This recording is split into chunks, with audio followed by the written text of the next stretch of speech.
FanDuel TV welcomes you back to Royal Ascot. Let's jump into it. We do get you set up for race 1. It's the Group 3 Albany.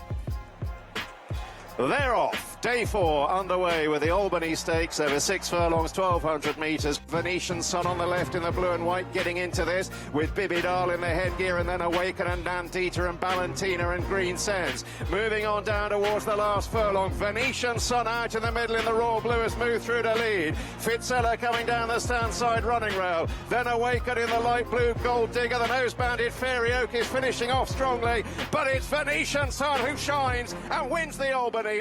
But Venetian Sun, we knew that she looked the part. She just kept coming steady, and she showed a lot of class. Part of the Royal Ascot experience is certainly the pageantry, but also the cuisine, the fashion, everything ties in to the entire experience of the week. This is the Group 1 Commonwealth Cup on FanDuel TV. Set, and they're off.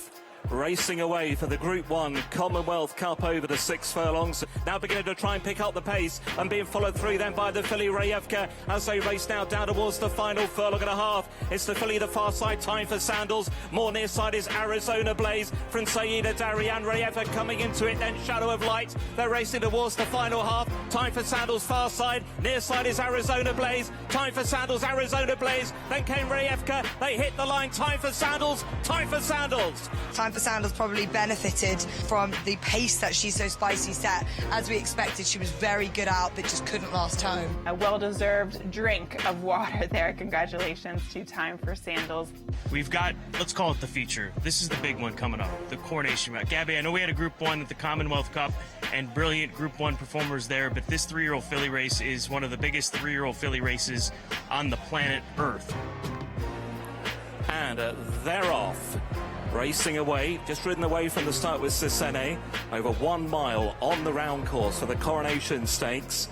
Exactly with a small lead, but quickly passed by Cercene. Here comes Zaragana, and also picking up is January down the outside. Zaragana joins in with Cercene. Then came January in third, followed by Chantilly Lacing Cathedral. It's Zaragana and Cercene. A great fight in the Coronation Stakes. Cercene to the inside's going to win it. Cercene. A massive upset in the Group 1 Coronation Stakes. It is Cercene at 31-1 for Joseph Murray and Gary Carroll. Yeah, well done to Joe Murphy. First Royal Ascot winner. We take a look to our next race, Group 2 King Edward VII Stakes. Amiloc is down to 4-5. This gelded son of Postponed. And they're off.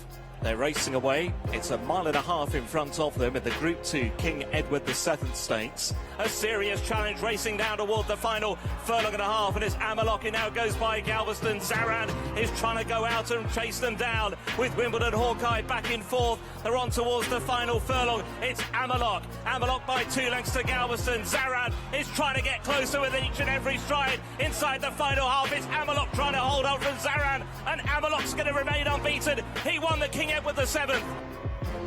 Well, Jess, he may not have the tackle, but he has got the talent. That is Amiloc under Ross O'Ryan. This is a nice performance for Amiloc, a horse certainly on the rise.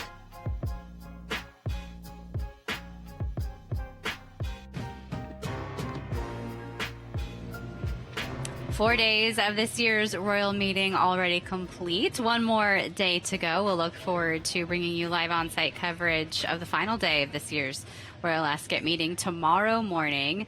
I don't know what I'm going to do with myself in the mornings going forward. It's been so nice to wake up and just have it on in the background as we're getting ready, studying, just to watch some of the best racing in the world. Yep, absolutely. Had it on most mornings, flipping back and forth, channel surfing, kind of go all around. But yeah, there's some great racing. And the key this year has been the weather. It's just been outstanding, absolutely phenomenal. No excuses in that department. Exceptionally warm. Yeah. Firm ground Yep. for any of the international runners out there. So Scott Hazelton, Jess Stafford will be with us again tomorrow morning. It was great to have Nick Luck when he was available for all of his analysis as well. Get up with us bright and early tomorrow morning, especially if you're on the West Coast, 6 a.m. Pacific.